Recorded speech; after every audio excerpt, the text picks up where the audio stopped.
এবারে বাবা মায়ের কাণ্ড দেখে চোখ ঢেকে ফেলল নিক প্রিয়াঙ্কার মেয়ে। হলিউড অভিনেতা নিক জোনাস ও অভিনেত্রী প্রিয়াঙ্কা চোপড়া সিনেপাড়ার অন্যতম চর্চিত জুটি। তাদের সম্পর্কের সমীকরণ যেমনই হোক না কেন, প্রকাশ্যে দুজনেই যেন লাভবার্ড। একে অন্যকে ভালোবাসায় ভরিয়ে দিতে ভুল করেন না, সেটা প্রকাশ্যে কিংবা পাপ্পারাজ্জিদের ক্যামেরার সামনে। এবারও তেমনই কাণ্ড ঘটালেন। মেয়েকে কোলে নিয়েই একে অন্যের ঠোঁটে চুমু এঁকে দিলেন। বাবা মায়ের এমন মুহূর্তে মেয়েও কিনা চোখ ঢেকে রাখলেন। সামাজিক যোগাযোগ মাধ্যমে সেই ছবিও প্রকাশ করলেন প্রিয়াঙ্কা, যা দেখে ভক্তরাও প্রশংসা করলেন, অনেকে আবার নিন্দাও জানালেন। তবে প্রিয়াঙ্কা সেসবের কিছুই গায়ে মাখালেন না। অনেকেই মনে করেছিলেন এই জুটির সম্পর্কের মেয়াদ খুব বেশি দিন হবে না, তবে তাদেরকে মিথ্যা প্রমাণ করে তারা বেশ গুছিয়ে সংসার করছেন।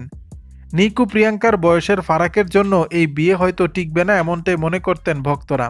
তবে সেই সংখ্যাকে দূরে ঠেলে সারোগেসি পদ্ধতিতে সন্তান নিয়েছেন এই দম্পতি। বর্তমানে একমাত্র মেয়েকে নিয়েই সংসার করছেন নিক প্রিয়াঙ্কা।